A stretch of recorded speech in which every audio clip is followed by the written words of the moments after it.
Vamos à palavra do Senhor, queridos.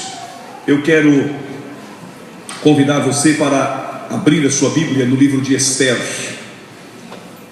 Nós vamos ler capítulo de número 4,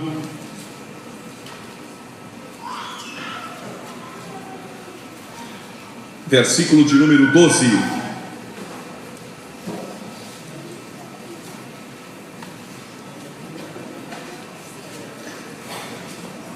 Esther, capítulo de número 4,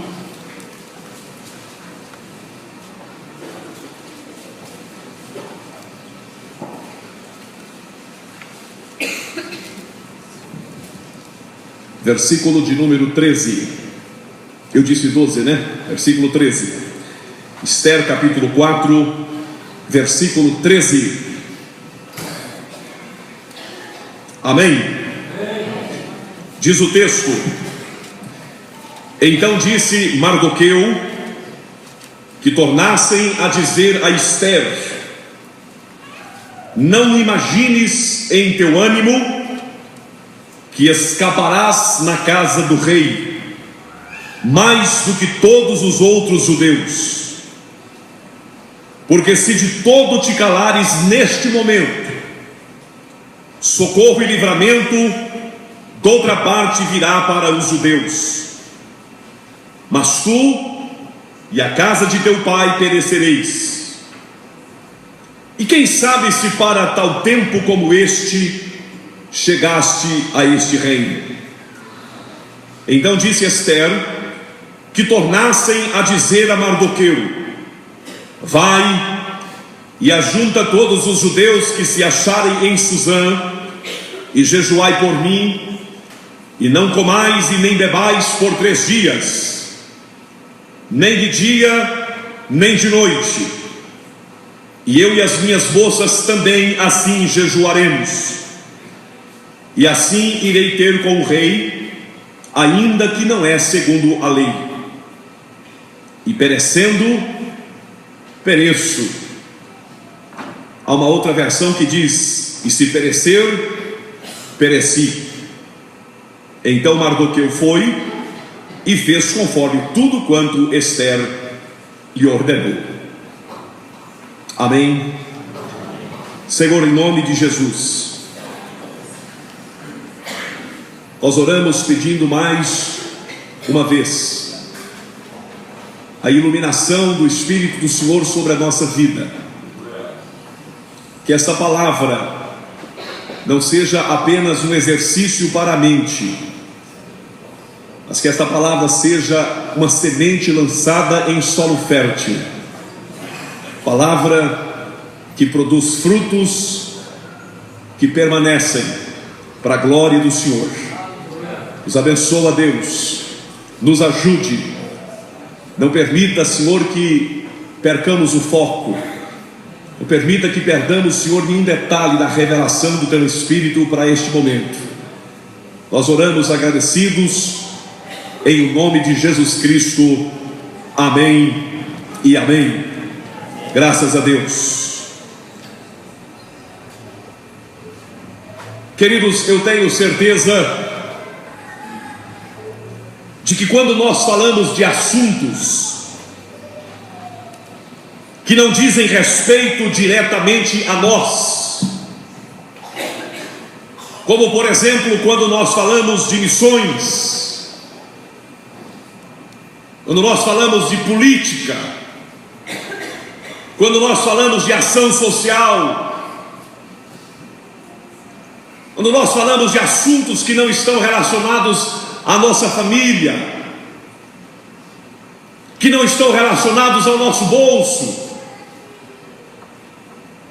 que não afetam diretamente a nossa vida,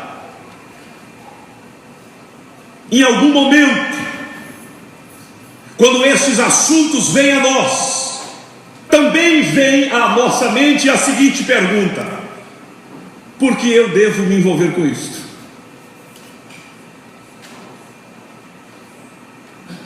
O que eu tenho a ver com isto?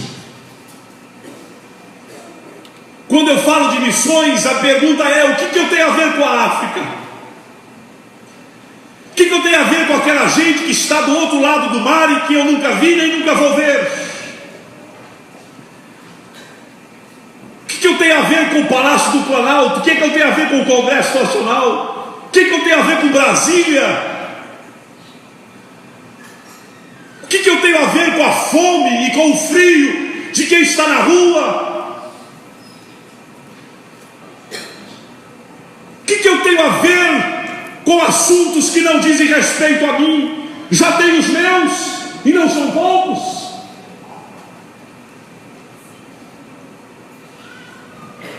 O que eu tenho a ver com mais um assunto? Por que eu não posso ficar restrito aos meus? E a tendência que todos nós temos é a de não nos envolvermos mesmo. É mais fácil. Eu fico na minha, você fica na tua, cada um no seu quadrado. Cada um para si, Deus que seja por todos.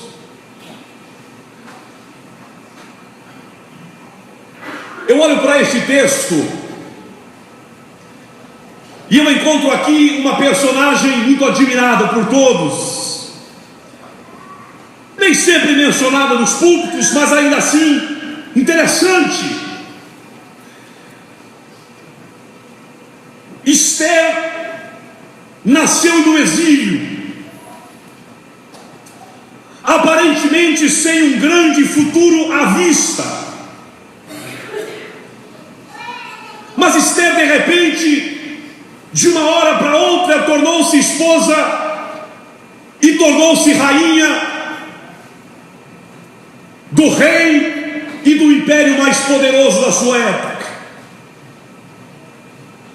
Sendo judia, Esther manteve a sua identidade escondida, até que um decreto real fez com que o seu sossego e com que o seu anonimato fossem duramente golpeados. E agora, como rainha, como esposa do rei, Esther é a única chance real de intervenção e de socorro para o seu povo. Mas para que ela seja esta tábua de salvação, para que ela possa socorrer sua gente, que agora tem contra ela um decreto de morte, ela terá que se envolver. Ela não vai poder continuar com os braços cruzados. Ela não vai poder continuar no sossego do palácio, no anonimato. Ela não vai mais poder continuar simplesmente sendo aquele rostinho bonito que o palácio tanto admira. Ela vai ter que se mexer agora. E aí nós olhamos para este texto em especial, e a leitura deste texto nos faz entender por que Esther acabou se envolvendo e por que nós também precisamos nos envolver com aquilo que está longe de nós, com aquilo que está do outro lado do rio, com aquilo que está na casa do outro, com aquilo que não diz respeito diretamente à minha vida, ou pelo menos não diretamente. Pastor, por que eu preciso sair da minha zona de conforto? Por que eu preciso colocar a minha vida à disposição? Por que é que eu preciso sair do meu sossego? Por que é que eu preciso deixar o anonimato? Por que é que eu preciso dar cara a tapa? Não está bom assim? Qual é a justificativa para tudo isso? Mardoqueu,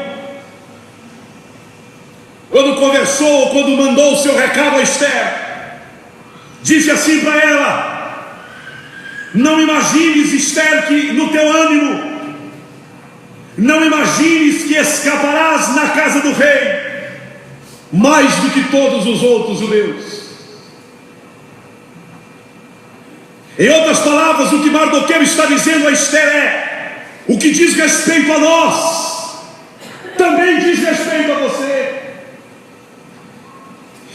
está, meus irmãos, a primeira razão porque nós não podemos nos omitir. Aqui está a primeira razão porque nós sim precisamos nos envolver com aquilo que não está diretamente relacionado a nós. O que diz respeito aos outros também diz respeito a mim. O que os atinge também me atinge. Ao contrário, irmãos, do que muita gente pensa, nós não estamos à margem dos acontecimentos. Nós não estamos numa bolha, nós não estamos desconectados, nós não estamos desplugados, nós não estamos vivendo numa outra dimensão. Ser igreja não é viver enclausurado. Ser igreja não é viver alienado. Ser chamado para o cristianismo não é ser chamado para travestir-se de avestruz, enfiar a cabeça no buraco e não perceber o que está à volta. Se o povo lá fora era judeu, também Esther dentro do palácio era judia. E Eclesiastes capítulo 9 verso 2 nos ajuda a entender isso ainda mais claramente quando diz que tudo sucede igualmente a todos. O que acontece com o ruim, com o mal, com o ímpio, o que acontece com o injusto, também acontece com o bom. O vento que arranca o telhado do ímpio também arranca o telhado da casa do crente. O feijão que subiu lá na prateleira para o ímpio também subiu para o crente. A gasolina que fica cara lá no posto para o ímpio também encarece para você. O dólar que atinge o bolso ou a bolsa do que não conhece a Deus também atinge a sua vida. Tudo sucede igualmente a todos. O que acontece lá fora acontece aqui dentro. A crise política, irmãos, que atinge o emprego de tanta gente, também pode atingir o seu. Não é só ímpio que perde emprego, o crente também perde. Não é só ímpio que fecha a empresa. A empresa do cristão também pode fechar. Não é só ímpio que frequenta oncologista, crente também frequenta. Não é só ímpio que precisa de lenço para enxugar as lágrimas, o crente também precisa. Não é só ímpio que vai à farmácia, crente também vai.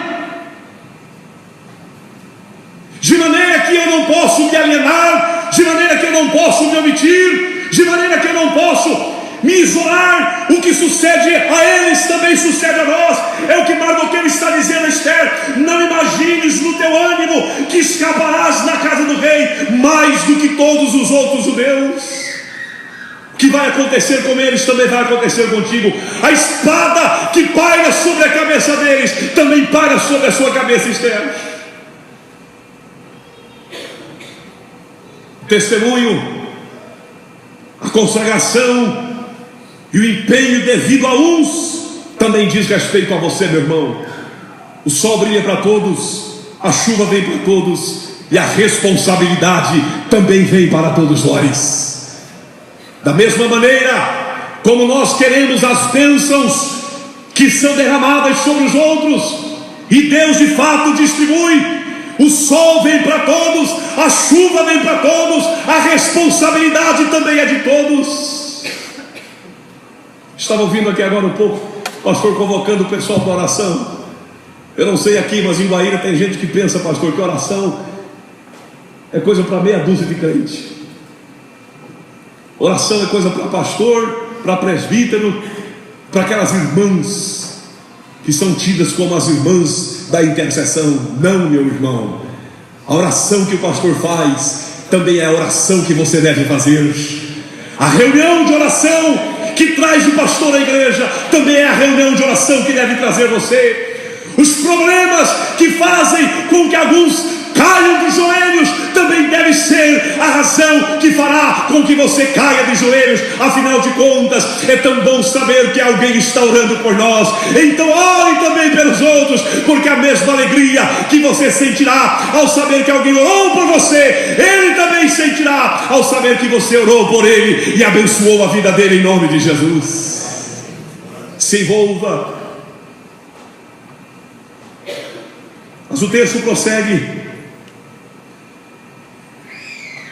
E no versículo 14, Mardoqueu diz o seguinte para Esther: se de todo te calares, se de todo te calares neste momento, ou neste tempo, socorro e livramento de outra parte virá para os judeus. Mas tu e a casa de teu pai perecereis. Observe: se de todo te calares neste momento, socorro e livramento de outra parte virá para os judeus, mas tu e a casa de teu pai perecereis. Irmãos, o preço de não nos envolvermos pode ser muito maior do que o preço de participarmos. O preço de você não se envolver pode ser maior do que o de você se envolver.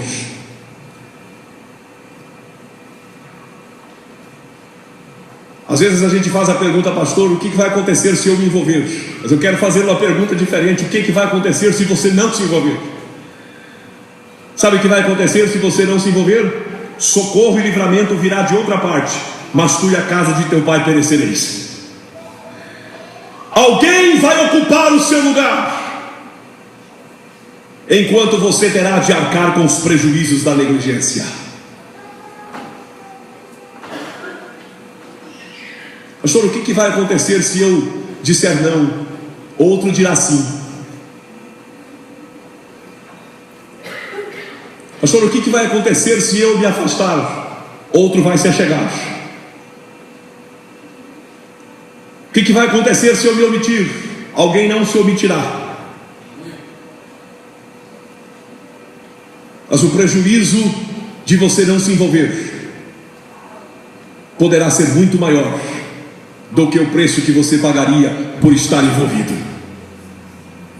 Quando nós olhamos, irmãos, para Lucas capítulo 14, a partir do versículo de número 15, nós encontramos uma história interessante contada por Jesus,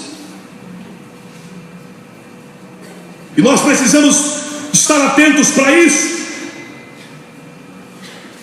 porque Jesus nos conta aqui a história de algumas pessoas que fizeram opção por não se envolver. Haveria ou aconteceria um grande casamento. Chegado o momento da festa, os convidados foram avisados, e o texto diz que a todos eles, a uma, começaram a inventar desculpas. Diga ao seu senhor que eu comprei um campo, preciso ir lá para conhecer o campo, peça a ele que me desculpe. O outro disse: comprei 5 juntas de boi, vou experimentá-las, rogo-te que me hajas por escusado. O outro disse: casei. Tem gente que pensa, irmãos, porque ele casou ele não precisa nem ser crente mais, agora não precisa mais orar, não precisa mais vir na igreja. Ah, pastor, eu casei. Eu também casei. Casei no sábado e preguei no domingo.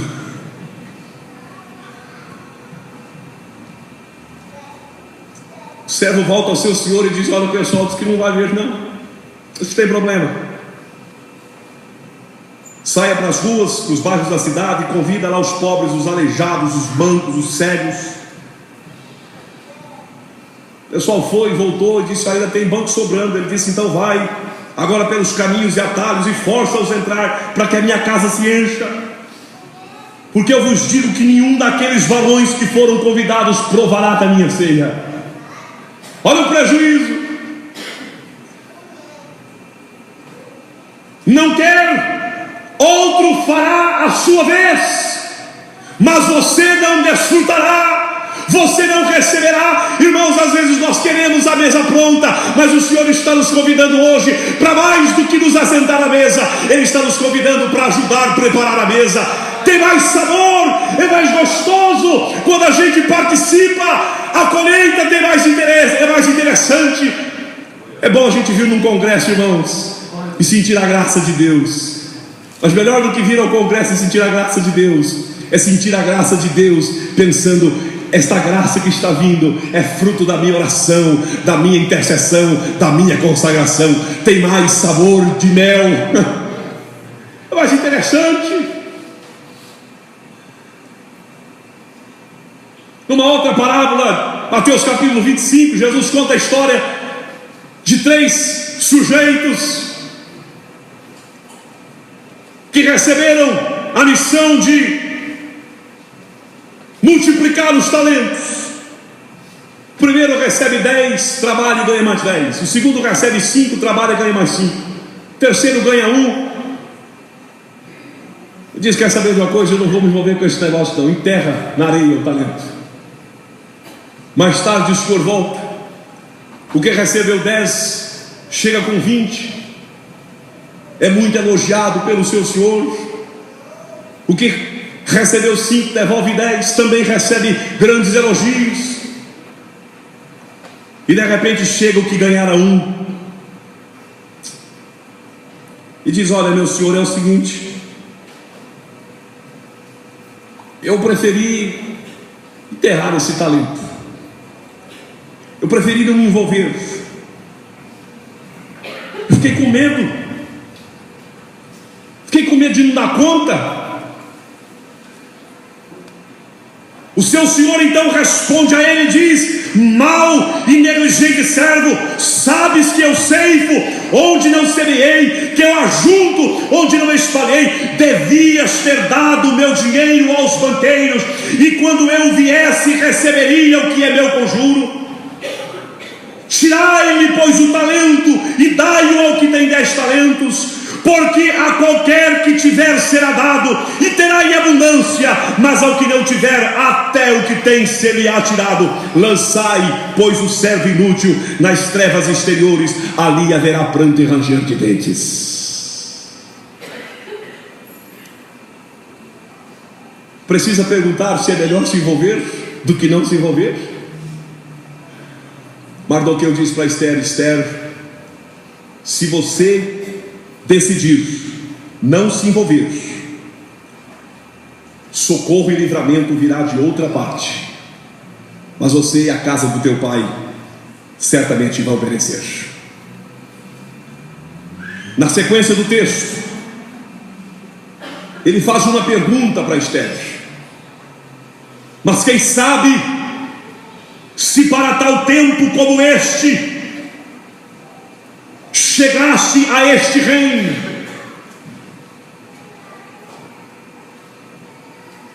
Pense um pouco, Esther.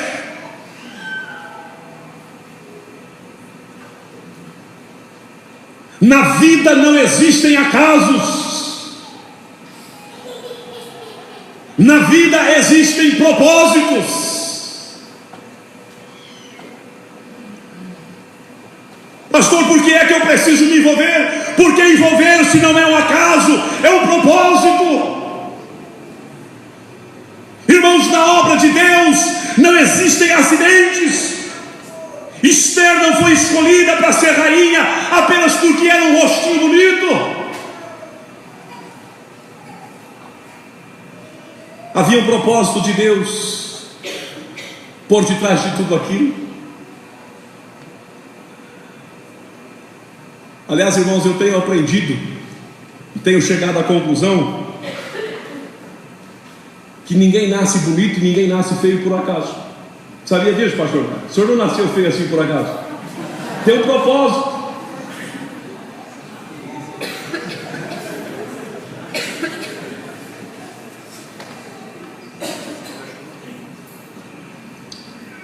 Caçando achou bonito aqui. Quem ama adoece dos olhos, né?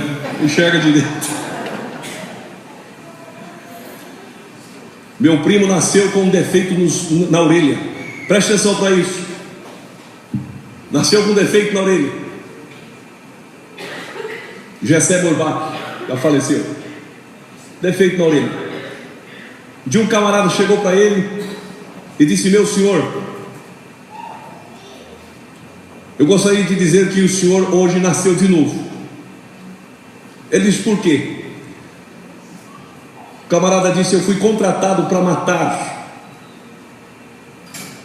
um homem que tem a sua cara, e eu só não te matei porque ele não tem a orelha defeituosa, e o senhor tem.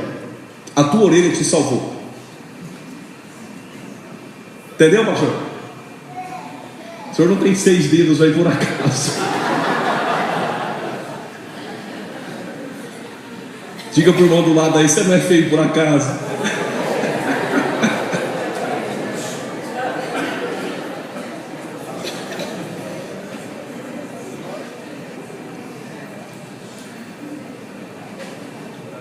Como existem acasos na vida, irmãos. Quem sabe se para tal tempo como este chegaste a este reino. Esther não era simplesmente rainha. Ela não foi levada ao palácio simplesmente para ocupar o lugar de Vasti. Irmãos, ela foi lá porque ela haveria de participar de um plano maravilhoso cuja dimensão nem podia imaginar. Nunca passou pela cabeça de Esther, no dia em que chegou ao palácio, de que estava lá para salvar o seu povo da morte, e inclusive para salvar a sua própria cabeça, para livrar o seu próprio pescoço. Meu irmão, você não nasceu por acaso. Você não mora em Cianorte por acaso. Você não faz parte dessa igreja por acaso. Você não está ouvindo essa mensagem por acaso. Você não veio aqui hoje por acaso. O que você chama de coincidência, o que você chama de azar, o que você chama de acaso, a Bíblia chama de propósito.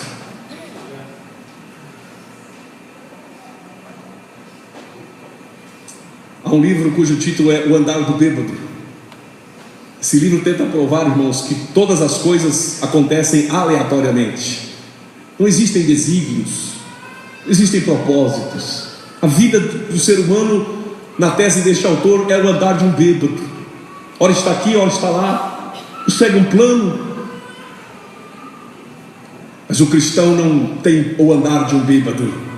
Nós estamos nos passos de Jesus Cristo, e a nossa vida cumpre um propósito que glorifica e exalta o nome do Senhor Jesus. Aleluia!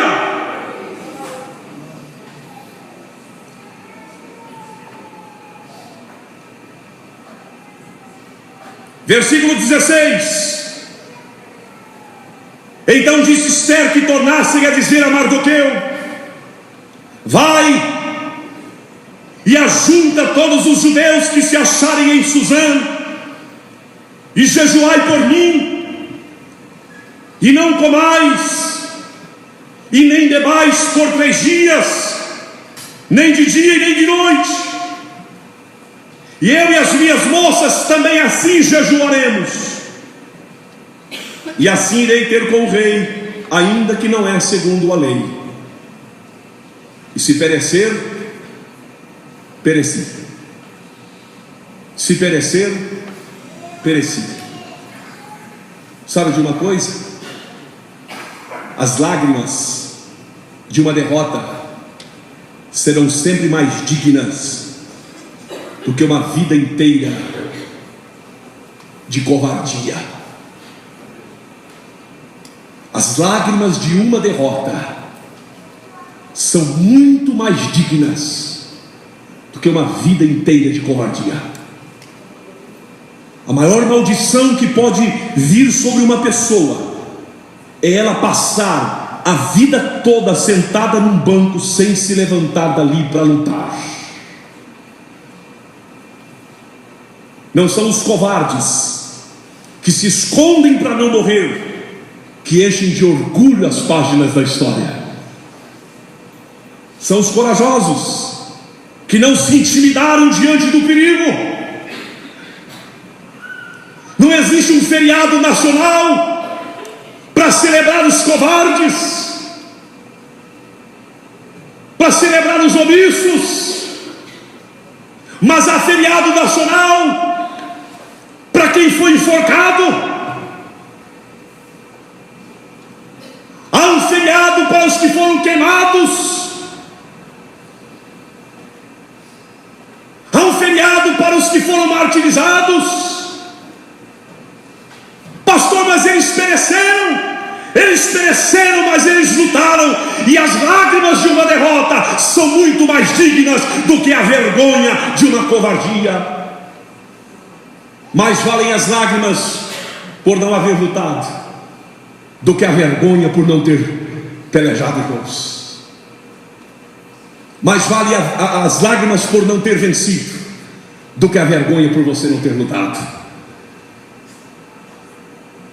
Quando Esther disse: gente, nós vamos jejuar, e eu vou falar com o rei, ainda que isto não é segundo a lei, mas não sei nem o que vai dar. No entanto, se perecer, pereci. Não sei se vai dar certo. Havia uma lei que proibia a rainha de entrar na sala do trono sem ter sido convocada, e já faziam 30 dias que o rei não chamava Esther à sua presença. E ao entrar naquela sala, Esther estava se colocando nas mãos do rei, e se o rei não se interessasse pela visita dela, ela poderia ser decapitada ali mesmo. E você ainda reclama do teu marido, irmão. Irmão, você pode entrar no quarto, na sala, no escritório, no carro dele, quando você quiser, sem ser chamado. Ele não corta a tua cabeça. Mas naquele tempo era assim. Se a esposa entrasse na sala do marido sem ser chamado, ele podia matar. Ela disse: eu vou lá, faz 30 dias que o rei não me chama, mas eu vou lá. Se morrer, morri, mas eu vou lutar, não vou me acovardar. Irmão, se envolver com as coisas nem sempre é confortável, nem sempre é fácil. Se envolver com as coisas nem sempre dá certo. Mas uma coisa é verdade: somente os que se envolvem serão recompensados por Deus no dia dos galardões. Não é fácil, irmãos. Não é fácil se levantar de manhã, enfrentar a chuva, enfrentar o frio, enfrentar a crise.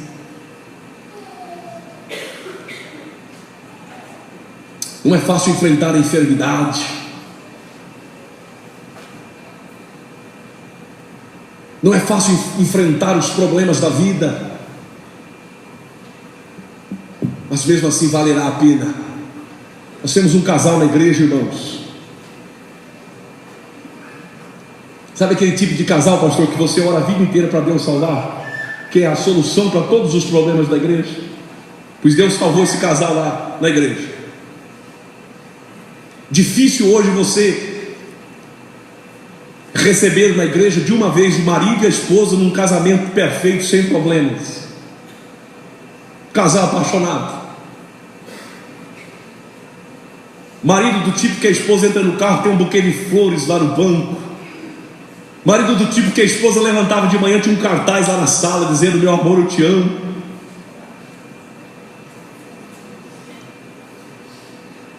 Um dia eles chegaram lá na porta da igreja. Os dois trabalhavam juntos na mesma loja. Ela lá dentro da loja e ele lá fora como chefe da entrega. E ele todo sujo, pararam com o caminhão da empresa, desceram. E na hora de sair eu fiquei observando. Ele todo sujo foi lá e abriu a porta para ela entrar. Fiquei pensando: meu Deus, nem eu faço isso. 41 anos de idade. Batizou-se no mês de março. Participou da ceia uma vez. Comecinho de abril, uma quinta-feira de manhã, ele se levantou para trabalhar e disse para Solange: eu estou com dor de cabeça. Ela disse: toma um remédio, isso passa logo. Daí a pouco o filho entrou no quarto e disse: mãe, o pai não está bem, ele está falando assim meio diferente. Ela levantou correndo, estava com a língua pesada. Disse para ela: eu estou sentindo o meu braço amortecido. Ela colocou ele no carro, correu com ele para o posto de saúde.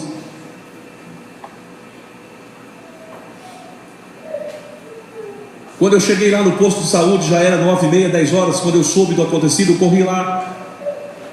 Ele já estava desacordado, os olhos parados, respiração ofegante. Transferiram para Toledo. Ele ficou 105 dias na UTI. Teve um AVC de tronco, do tipo que paralisa o sujeito de cima e embaixo. Ele voltou para casa mexendo com os olhos apenas, e está lá, já faz 2 anos em cima da cama. Agora ele consegue falar muito, mas muito devagar, com muita dificuldade. E é só. Sabe de uma coisa, irmãos?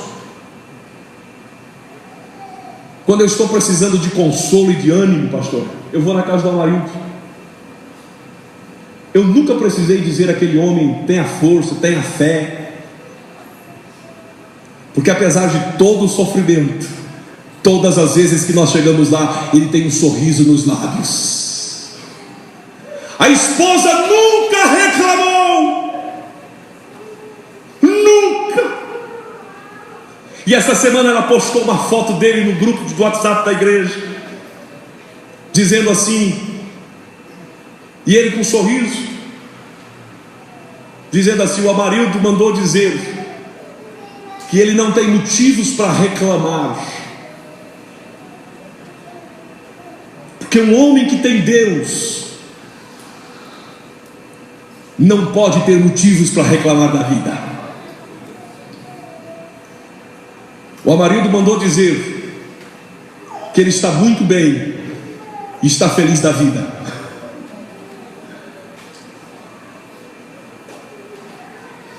E eu fico olhando para aquele homem, irmãos, que não tem mais movimentos. Se a esposa não der a ele um copo d'água, ele morre de sede. Se a esposa não puser comida na boca dele, ele morre de fome. Se a esposa não der banho nele, se ela não trocar, ele fica lá. Para ela tirar o Amarildo da cama hoje, irmãos, o pai dela construiu um guindaste. Ela passa o lençol por debaixo dele e amarra no guindaste, e ela movimenta ele de um lado para o outro no quarto. O homem que abria a porta para a esposa hoje não sai do lugar senão movido por guindaste. E aí você chega lá e ele está sorrindo, ele está glorificando a Deus. Sabe de uma coisa, meus irmãos? Isto é entender que Deus tem propósitos e que Deus está no controle de todas as coisas da nossa vida. Esse homem, meus irmãos, foi vencido pela doença, mas este homem não foi vencido pela angústia, pela tristeza e pela depressão. De maneira que quando nós olhamos para o quadro do Amarildo na cama, nós pensamos que as lágrimas ou que as limitações da doença são mais dignas do que a vida de pessoas que têm saúde, mas que vivem reclamando e que vivem murmurando de tudo. Essa droga de vida, porcaria de vida.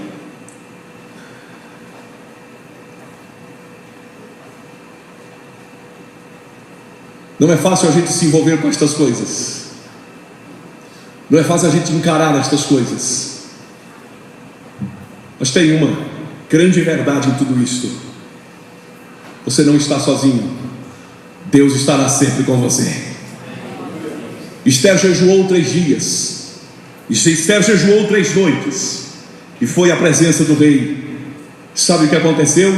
O rei estendeu seu bastão num sinal de boas-vindas a Esther. ela conseguiu a graça do rei, levou o rei para casa, para um jantar. No outro dia fez outro jantar, e quando finalmente ela manifestou a sua palavra, o seu pedido foi atendida. Deus, que não aparece no livro de Esther, mas que estava trabalhando nos bastidores, porque Esther é o livro dos bastidores, é Deus nas entrelinhas da vida. Deus não aparece no livro de Esther, mas nem por isso Deus está oculto, Deus está ausente. Talvez você não esteja vendo a mão de Deus, talvez você não esteja experimentando revelações de Deus. Pastor, Deus não fala comigo já faz um tempão, eu não sinto nada. Meu irmão, isso não faz diferença. Deus está nos bastidores da tua vida, Deus está nas entrelinhas da tua história. Confia no Senhor, não se omita, não se acovarde, não retire, permaneça firme. O Senhor estará com você, e a graça de Deus há de se manifestar sobre a sua vida. Você vai prevalecer em nome de Jesus. Pastor, por que eu preciso me envolver? Porque se você se envolver, mesmo passando por provações, por lutas, por adversidades, percalços, dê você o nome que você quiser dar a isso, mesmo que você se depare com pedras no caminho, ainda assim terá valido a pena. Que a vida é assim, irmãos. A vida é feita de pedras no caminho. Carlos Drummond de Andrade escreveu um poema interessante. Ele diz assim: tinha uma pedra no meio do caminho, no meio do caminho tinha uma pedra, no meio do caminho tinha uma pedra, pediu uma pedra no meio do caminho. Eu li de primeiro esse poema, pastor Cabral, o que esse cara quer dizer com isso? Que não sai dessa pedra, é pedra para cá, pedra para lá. E aí, meus irmãos, eu fui estudar o porquê desse poema, e eu descobri o seguinte: é muito simples o que o Carlos Drummond de Andrade quis dizer quando tinha uma pedra no meio do caminho. No meio do caminho tinha uma pedra no meio do caminho, no meio do caminho tinha uma... O que o Carlos Drummond de Andrade está tentando dizer é o seguinte: não adianta, para todo lado que você vai, tem uma pedra no meio do caminho. Tem sempre uma pedra no meio do caminho. Não interessa de que maneira ele quer escrever o poema, não interessa de que maneira ele constrói a frase, tem sempre uma pedra no meio do caminho. É a vida. Se você não vier à igreja, terá uma pedra no meio do caminho. Pastor, e se eu for à igreja, vai ter uma pedra no meio do seu caminho também. Pastor, mas então qual é a diferença? Por que vale a pena vir à igreja? É porque sem Jesus, meu irmão, lá fora as feridas vêm, apodrecem e te matam. Aqui as feridas vêm, Jesus cura, e você fica firme para a glória de Deus. Vale a pena se envolver, vale a pena orar, vale a pena permanecer diante do Senhor. Não desista. Foi para isto que Deus te chamou, foi para este momento que o Senhor te levantou. Você só tem este dia, você só tem esta geração, você só tem este momento da vida para se envolver. Não se omita. O Senhor está te chamando nesta noite para uma grande obra. Espinhosa é verdade, mas gloriosa com certeza. A minha pergunta a você, meu irmão, é se você vai querer se envolver ou se você vai continuar se omitindo. Jesus está te chamando hoje para se envolver com Ele. Jesus está te chamando hoje para se envolver com a cruz. Jesus está te chamando hoje para se envolver com a mensagem dEle, com a igreja dEle.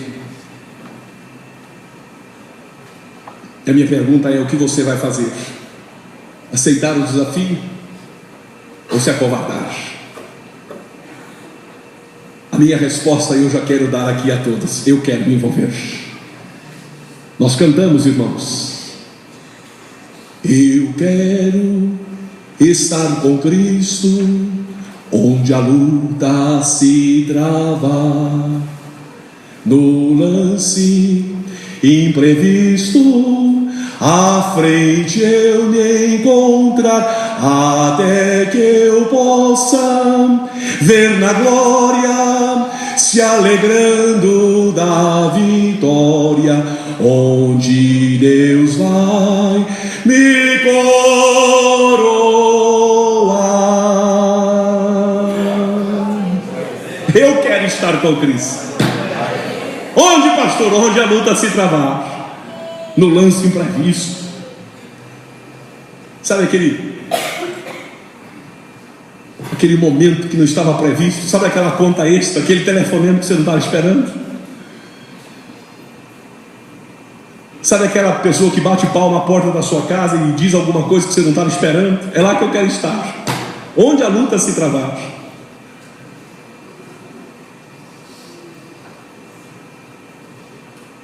E eu vou ficar lá até que eu possa ver na glória o meu Senhor dizendo: bom está, servo bom e fiel, foste fiel no pouco, sobre o muito eu te colocarei, entra no gozo do teu Senhor. Quantos querem se envolver? Digam sim para Jesus nesta noite. Coloque-se de pé, eu quero orar por você agora. Eu quero ser Senhor amado,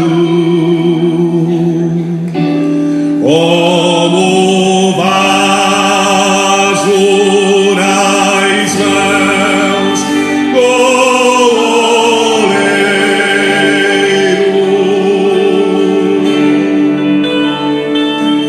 Quebra minha vida e faz-a de novo. Eu quero ser,